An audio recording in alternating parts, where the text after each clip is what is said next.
This is who I was, but it's definitely not who I am. Welcome to Vegas Prison Stories. So I'm going through the Nevada prisons, all the news stories for the Nevada prison system, kind of seeing if anything went on this week or anything like that. And of course, the normal stuff always pops up with the indictments and the riot, which I haven't covered yet. I was hoping to talk to some people that were actually there. That's not happening right now. They're all slammed down. So we're going to do the story without. And it's interesting because both things that I found in the news today are about the alleged second in commands for each of the indictments that I've gone through. So we're going to call this second in command. Where are they now? So I'm watching this video on the riot in Southern Desert, and it happened about 8 months ago, the end of last year. And as I'm watching, this is the clip that I see.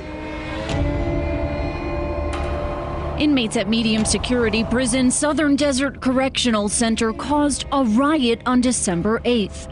Later that day, the State Department of Corrections issued this press release calling it a disturbance. Here's what we learned.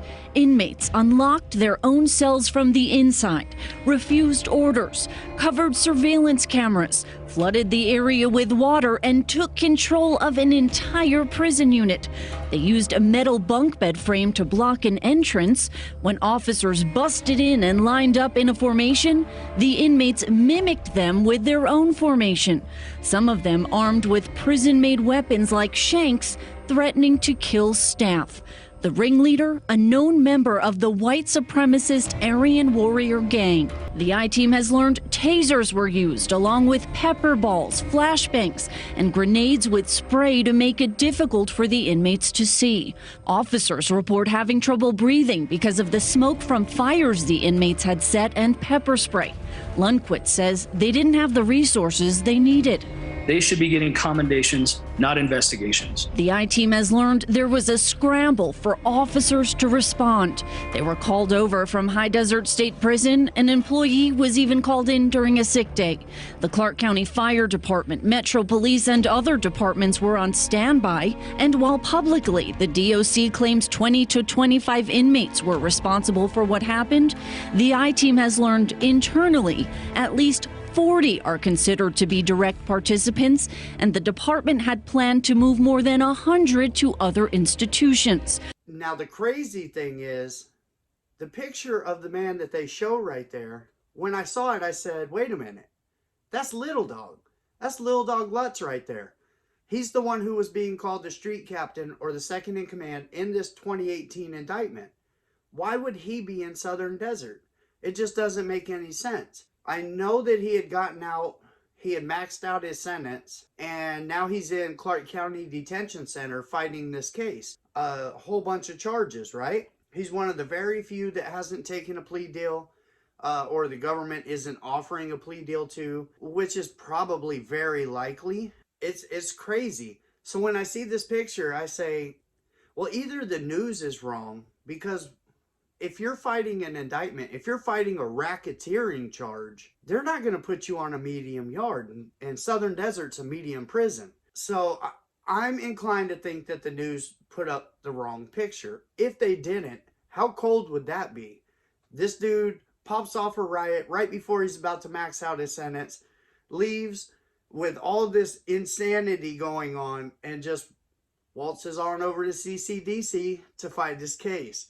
If that's the way it went, that's a pretty gangster move, and you got to appreciate every piece of it, because Jesus Christ, he got no chill if that's the way it went. Now, obviously, I'll look further into it and make sure that the picture that they put up on that news clipping is the picture of the actual person that started it, which would be Lil Dog.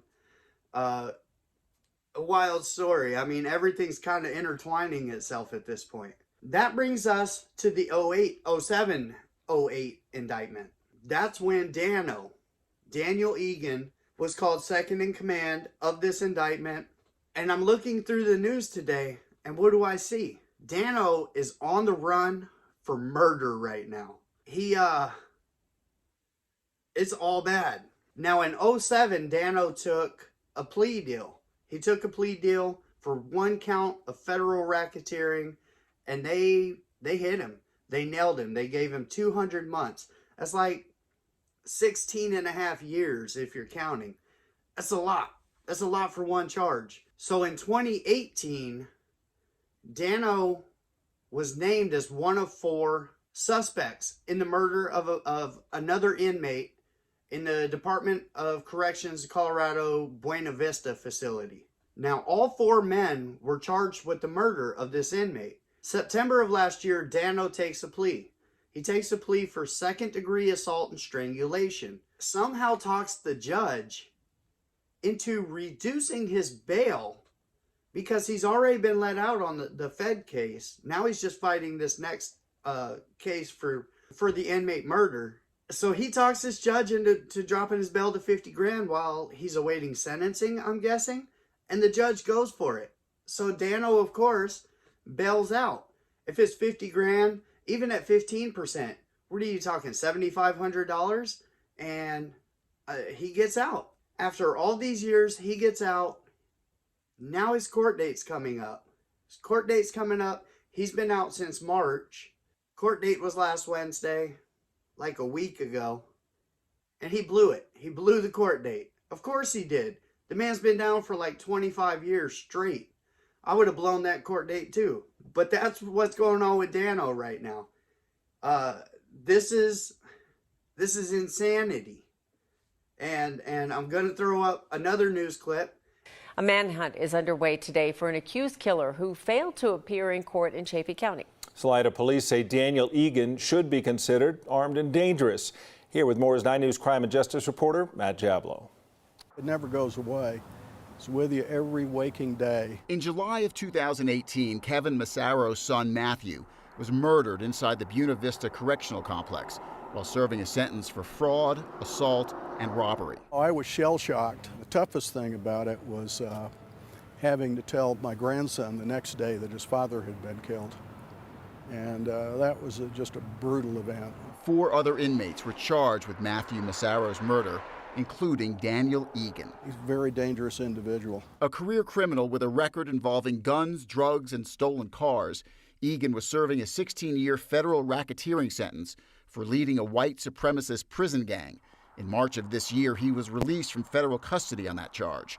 5 days later, after Egan agreed to plead guilty to 2nd-degree assault in connection to Massaro's murder, a Chaffee County judge lowered Egan's bond from $100,000 to $50,000. Egan posted the money and was released. The judge saw more good in him than I did. 3 weeks later, Egan got married in Nevada and then failed to appear for a June 8th court date in Chaffee County regarding Massaro's murder.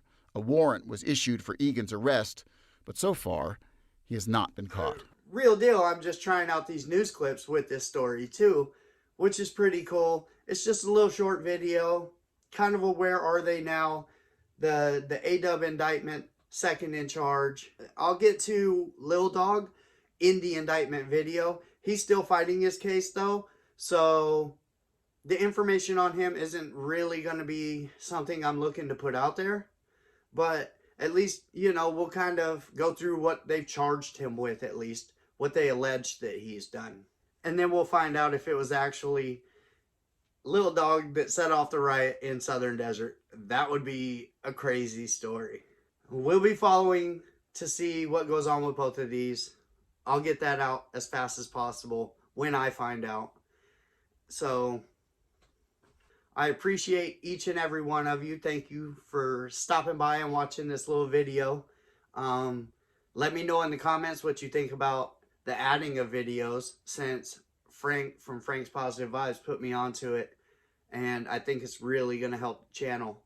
I'm excited about it. But I'll see you guys next time. And I hope you guys all have an amazing day.